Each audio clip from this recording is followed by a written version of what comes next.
നമസ്കാരം.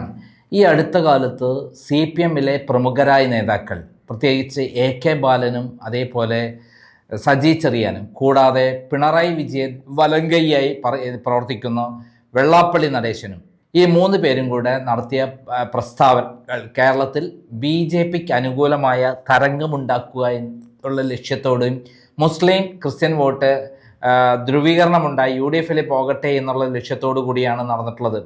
അത് വലിയ തോതിൽ അപകടമുണ്ടാക്കുകയും കഴിഞ്ഞ തവണ തദ്ദേശ സ്വയംഭരണ തെരഞ്ഞെടുപ്പിൽ വലിയ തോതിലാണ് ഇടതുപക്ഷത്തിന് തിരിച്ചടി കിട്ടിയത്. കേരളത്തിൽ ഇന്നേ വരെ ഇല്ലാത്ത രൂപത്തിൽ 6 കോർപ്പറേഷനിൽ 4 UDF വൻ ഭൂരിപക്ഷത്തിനാണ് ജയിച്ചത്. ഭാഗ്യത്തിനാണ് കോഴിക്കോട് കോർപ്പറേഷൻ മാത്രം LDF-ന് കിട്ടിയത്. അതേപോലെ തിരുവനന്തപുരം കോർപ്പറേഷൻ BJPയും കൊണ്ടുപോയി. അപ്പോൾ തെക്കൻ ഭാഗത്ത് BJPക്ക് അനുകൂലമായ ഒരു മാറ്റമുണ്ടാകാൻ ഹിന്ദു മുസ്ലിം ധ്രുവീകരണം ഉണ്ടാവണം. അതിനു വേണ്ടിയിട്ട് വേണ്ടത് എന്താണ്? പ്രസ്താവനകളാണ്. അതിനാണ് വെള്ളാപ്പള്ളിയെ പിണറായി വിജയനോട് അമിത്ഷാ പറഞ്ഞത്. വെള്ളാപ്പള്ളിയെ കൊണ്ടും അതേപോലെ CPM-ലെ ചില നേതാക്കന്മാരെ കൊണ്ടും പ്രസ്താവന പുറപ്പെടുവിക്കണം. മുസ്ലിങ്ങൾക്കെതിരെയുള്ള ശക്തമായ പ്രസ്താവന പുറപ്പെടുവിച്ച് ധ്രുവീകരണം വർദ്ധിപ്പിക്കണം, അല്ലെങ്കിൽ പിടിച്ചകത്താക്കുമെന്നാണ് പിണറായി വിജയന് വാണിംഗ് കൊടുത്തത്. അതായത് കിടക്കുകയല്ലേ നമ്മുടെ നയതന്ത്ര ബാഗേജിലൂടെയുള്ള സ്വർണ്ണക്കള്ളക്കടത്ത് കേസ്, കിടക്കുകയല്ലേ സ്വർണം ഇവിടെ നിന്ന് റിവേഴ്സ് ഹവാല ഇടപാട്, ഡോളർ കടത്തിയ കേസ്, ഇതിലൊക്കെ തന്നെ സ്വപ്ന സുരേഷിൻ്റെ മൊഴികൾ മാത്രം മതി പിണറായി വിജയനെ പിടിച്ചു പൊക്കിക്കൊണ്ടുപോവാൻ. അതേപോലെ കിടക്കുകയാണ് ലൈഫ് മിഷൻ തട്ടിപ്പ്. അതിൽ പിണറായി വിജയനെ അറസ്റ്റ് ചെയ്യാൻ ഒരു ഇതും വേണ്ട, എല്ലാ തെളിവും മുന്നിലുണ്ട്. ഇതേപോലെ തന്നെയാണ് ഏറ്റവും പ്രധാനപ്പെട്ട ഒരു കാര്യം, നമ്മുടെ CMRL കമ്പനിയുമായുള്ള കരിമണൽ കേസിലും പിണറായി വിജയൻ അനുകൂലമായ നിലപാടാണ് കേന്ദ്രം ഇപ്പോൾ എടുത്തുകൊണ്ടിരിക്കുന്നതിന് കാരണം പിണറായി വിജയൻ അവർ പറയുന്ന പോലെ അനുസരിച്ച് BJPയെ വളർത്താനുള്ള സജ്ജീകരണങ്ങളും ഒരുക്കുന്നു എന്നുള്ളതാണ്. ഇവർ തമ്മിൽ പരസ്പര സഹകരണത്തോടു കൂടിയിട്ടാണ് കാര്യങ്ങൾ നീക്കുന്നത്. പിണറായി വിജയൻ്റെ കേസുകളെല്ലാം ഒരു ഭാഗത്ത് നിലനിർത്തുന്നു. ലാവ്ലിൻ കേസ് 9.5 വർഷമായിട്ട് ഡൽഹി കിടക്കുകയാണ്. അപ്പോൾ ഈ വിധത്തിൽ കേരളത്തിൽ ധ്രുവീകരണം ഉണ്ടാക്കി കൊടുക്കണം BJPക്ക് അനുകൂലമായിട്ട്. അതായത് അവരെ സംബന്ധിച്ചിടത്തോളം തെക്കൻ ഭാഗത്ത് 4 സീറ്റിൽ BJP വിജയിച്ചാൽ മതി. അതിന് ഹിന്ദു വികാരം ഉണർത്തുന്ന ഹിന്ദുക്കൾ ഒരു ഭാഗത്തേക്ക് ചെരിഞ്ഞു പോകണം, മറുഭാഗത്തേക്ക് മുസ്ലിം ക്രിസ്ത്യൻ വോട്ട് UDF-ന് പോട്ടെ. LDF തോറ്റു തൊപ്പിയിട്ടാലും ആർക്കും പ്രശ്നമില്ല, അമിത്ഷായ്ക്ക് പ്രശ്നമല്ല, പിണറായിക്ക് പ്രശ്നമല്ല. പിണറായിക്ക് ആപ്പാടെ കേസിൽ നിന്ന് രക്ഷപ്പെടണം. മകളും മകനും ഭാര്യയും പിണറായിയും അടക്കമുള്ള ഒരു സംഘം ആളുകൾ നേരെ ജയിലിലേക്ക് പോകാനുള്ള ടിക്കറ്റ് എടുത്ത് നിൽക്കുന്ന പോലെയാണ് നിൽക്കുന്നത്. അപ്പം അതിനെ ആപ്പാടെ പിടിച്ച് കാലും കൈയും പിടിക്കുന്നത് അമിത്ഷായുടെ കാൽക്കൽ വീണിട്ടാണ് പിണറായി വിജയൻ എങ്ങനെ രക്ഷപ്പെട്ട് നിൽക്കുന്നത്. അപ്പം പിണറായി വിജയൻ അമിത്ഷാ പറയുന്ന പോലെ കേട്ടേ പറ്റുള്ളൂ. ബ്ലാക്ക്മെയിൽ ചെയ്യാണ് അമിത്ഷാ പിണറായി വിജയനെ. ഈ വിധത്തിൽ നശിച്ച് നാറാണത്ത് കല്ലെടുത്തെടുക്കാൻ വേണ്ടിയിട്ട് 3 നേതാക്കന്മാരെ തന്നെ പിണറായി വിജയൻ അമിത്ഷാ പറഞ്ഞ പ്രകാരം പ്രസ്താവന ഇറക്കുകയുണ്ടായി. ഒന്ന് വെള്ളാപ്പള്ളി എന്ത് വർഗീയതയും പച്ചയ്ക്ക് പറയുന്ന ഒരാളാണ്.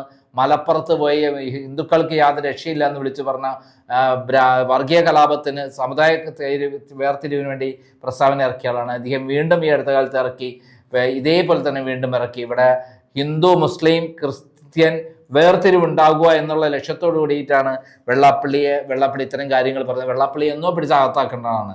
ഇതേപോലെയാണ് AK ബാലൻ അല്ലെങ്കിൽ തന്നെ തലയും വാലും ഇല്ലാത്തൊരു നേതാവായി മാറിയിട്ടുണ്ട്. മുമ്പ് SFIയുടെ സമുന്നത നേതാവായിരുന്നു. മാർക്സിസ്റ്റ് പാർട്ടി എല്ലാവരും ഇഷ്ടപ്പെടുന്ന നേതാവാണ്. പക്ഷെ അദ്ദേഹത്തിൻ്റെ പ്രസ്താവന എന്താ വന്നത്?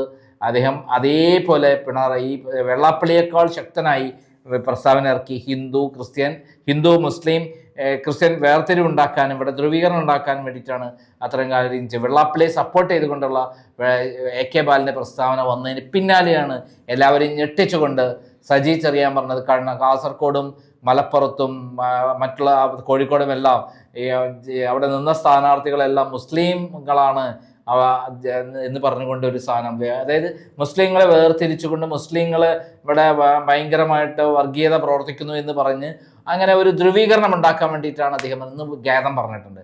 ഖേദം പറയുന്നതിന് മുമ്പ് തന്നെ മലബാറിലെ CPM നേതാക്കൾ, പ്രത്യേകിച്ചും റിയാസ്, പിണറായി വിജയൻ്റെ പുന്നാരമോൻ റിയാസും അതേപോലെ ഷംസീറൊക്കെ വളരെ ശക്തമായ ഭാഷയിലാണ് കേരളത്തിലെ ഇത്തരത്തിലുള്ള പ്രസ്താവനയ്ക്കെതിരെ ഈ 3 നേതാക്കന്മാരുടെ 3 പരമ ദുഷ്ടന്മാരായ കേരളത്തെ ഇല്ലാതാക്കാൻ ശ്രമിക്കുന്ന, കേരളത്തെ തമ്മിൽ തല്ലിയാക്കാൻ ശ്രമിക്കുന്ന, മതങ്ങൾ തമ്മിൽ തല്ലിക്കുന്ന ഈ 3 നേതാക്കന്മാർക്കെതിരെ രംഗത്ത് വന്നിരിക്കുന്നത്. അവർ കേരളത്തിലെ മലബാർ മേഖല ഇതുകൊണ്ടുണ്ടാകുന്ന ചലനം പ്രത്യേകിച്ചും വളരെ ശക്തമായി തൃശ്ശൂർ മുതൽ കാസർഗോഡ് വരെ എത്ര സീറ്റുണ്ട്? 83 സീറ്റിൽ ഏറ്റവും ചുരുങ്ങിയത് 75 സീറ്റും UDF വിജയിക്കുമെന്നുള്ള ഒരു അവസ്ഥ ഉണ്ടാക്കി കൊടുത്തിരിക്കുന്നു എന്നുള്ളതാണ് സത്യം. അതായത് Kasaragod 5 seat, 11 seat Kannur, 3 seat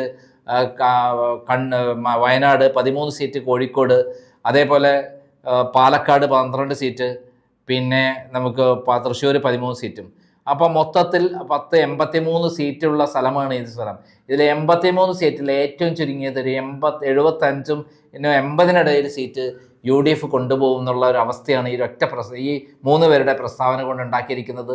അതായത് തിരുവനന്തപുരം കൊല്ലം ഏരിയയിൽ ഈഴവ വോട്ടും അതേപോലെ നായർ വോട്ടും BJPക്ക് കിട്ടാൻ വേണ്ടിയിട്ട് നടത്തിയ ഈ 3 പേരുടെ പ്രസ്താവന കാരണം നഷ്ടപ്പെട്ടത് മലബാർ മേഖലയിലെ ആരുടെ വോട്ടാണ്?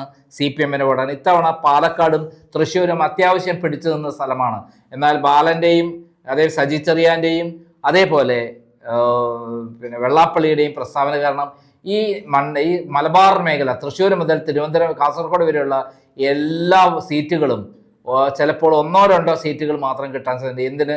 ധർമ്മടത്ത് പോലും പിണറായി വിജയൻ തോൽക്കുമെന്നുള്ള അവസ്ഥയാണ്. ഇപ്പോഴിതാ NDTV പറയുന്നത് ഭരണവിരുദ്ധ വികാരം 51% കേരളത്തിൽ ആഞ്ഞടിക്കുകയാണ്. ഭരണവിരുദ്ധ വികാരം അത് 3 തരത്തിലാണ് വരുന്ന ഭരണവിരുദ്ധ വികാരം. ഒന്ന്, കേരള പിണറായിയോടും പിണറായി ഭരണത്തിനോടുമുള്ള ജനങ്ങളുടെ അറപ്പും വെറുപ്പുമുള്ള പ്രതിഷേധമാണുള്ളത്.